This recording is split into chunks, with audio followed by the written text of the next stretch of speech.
Oi oi, hello and welcome back to another GG.CO.UK trends video. This time I'm going to run you through a cheat sheet for Ascot's Champions Day. Now, this is a fixture, as the title will tell you, where champions are made. We've had some big names that will feature at this fixture every single season. Some years it can be on quite treacherous ground. This time around, we've seen that there's been a bit of a dry band about, so we may see a slightly different emphasis on the type of horse that it may take to win this race. However, looking at the trends from the last decade, I believe that I can paraphrase each and every race of the day to give you a little bit of an insight as to what type of horse it typically takes to win this race. Now, I have done a couple of individual race-specific articles for the Champions Stakes and the QE2 as well. There'll be links in the description for all those articles. Also, there'll be a link for this cheat sheet itself. I will talk to you about the paraphrase, the top line trend quote that I've provided. But for each of the races I'll talk about within here, there are a number, I think there's 5, 6, 7, 8, maybe even 9 on some of the races, where I show you the percentages and numbers of horses that out of the last 10, what horses have done previously to go on and taste success at Ascot. Now, of course, we talk about these in lots of these trend videos, that it's no substitute for form study. However, there are patterns that do happen year after year, and there are certain things that maybe you wouldn't take into consideration that might make you want to think twice. Never looking to try and put anybody off of a selection, but sometimes they can just be little bits of information or little clues out there that may not seem as obvious by just studying the form book. So look, without further ado, I'm going to run through each of the races that we've done the cheat sheet trends for. The Long Distance Cup, Group 2, will have 2 or more runs this season, finished top 2 last time out, and has already run and preferably won at Ascot.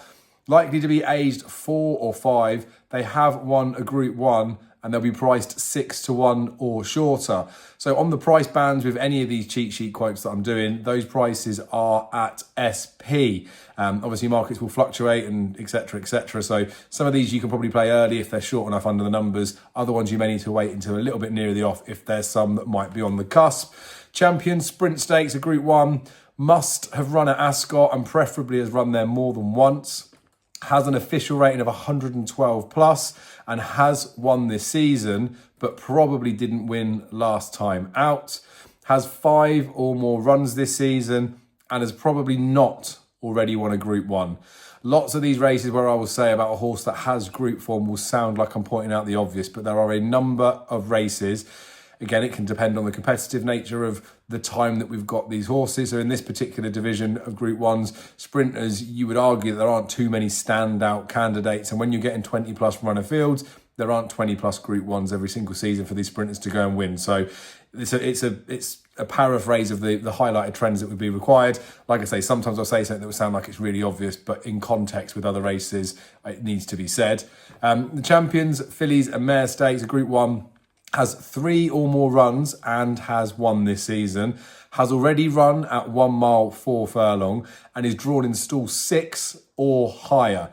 Look to 3-year-olds with an official rating of 111 or higher and respect the top 3 in the market. Again, I'll just talk about this because when I'm saying respect the top 3 in the market, I'm sure a lot of you are sat at home saying, well done, you're telling us that the market will be a good guide. It's not always the case in a lot of races. There will be some races where the favourite, for form reasons or whatever reason it is, may not actually be the one that you want to side with historically. Of course, every race is individual, each and every renewal, but typically in here, you do want to respect the top 3 in the market. Like I say, the benchmark of 111 plus are factors that we want to take into significant consideration.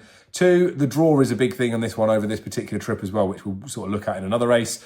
The QE2, the Queen Elizabeth II Stakes, a Group 1 again, must have at least placed last time out. So not required to have won, but they must have at least placed. Has 3 or more runs and has won this season. Has won at a mile and is drawn in stall 6 or higher. So quite a few bits of information that'll be in there. Again, things like the draw, we're going to have to wait till we get final declarations to see those pieces. We'll see how those ones pan out on Thursday when we get the decks for those. Champion Stakes, Group 1, has at least 4 career wins, holds an official rating of 120 plus, and has already won at 1 mile 2 furlongs, so at 10 furlongs. Should have already won at least a Group 2, this being a Group 1, and respect those coming from Leopardstown or Longchamp.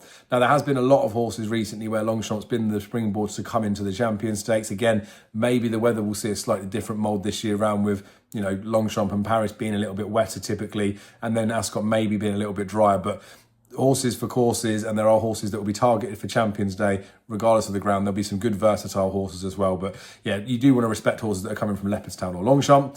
The Balmoral Handicap, big handicap on the card, will have run 25 days ago or less, has not run at further than 10 furlongs in their career, did not win last time out, drawn in stall 11 or lower and carries between 9 stone 1 and 9 stone 6. So the draw, the weight carried on a race like the Balmoral can be a significant factor. As I say, in the link in the description, there's a few more extra lines that will go in there, and they will confirm why those paraphrased sentences have been put in the order they have. So for the Balmoral example, all of the last 10 winners last ran 25 days ago or less. All of the last 10 winners had not run over further than 10 furlongs. Then as we whittle down, it'll be 9 of the last 10 winners, and then we get down to 8, etc., etc. So yeah, have a look at the link in the description. Some good racing on there. Like I say, it doesn't beat form studying. It's not trying to replace it, but it's good to see some of these things.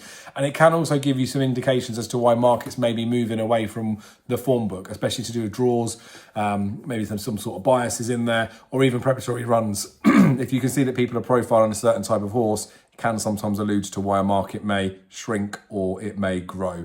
So that wraps up the Champions Day cheat sheet trends video. As I say, there's links in the description for the full cheat sheet and for the 2 individual articles that I've done within there. We're really reaching a point now where the jump season is coming towards the fore. There'll be quite a bit of Cheltenham content that's coming up. So make sure you're subscribed to the YouTube channel. If you're interested in discovering how to become a member or join the channel, there's details about that in the description too. If you want to like the video because you like the video, that always helps us out. So we appreciate all the support, and any comments that you send over are always appreciated. Best of luck with whatever you fancy at Champions Day. Fingers crossed between us we can find a few winners, and we'll see you again very soon.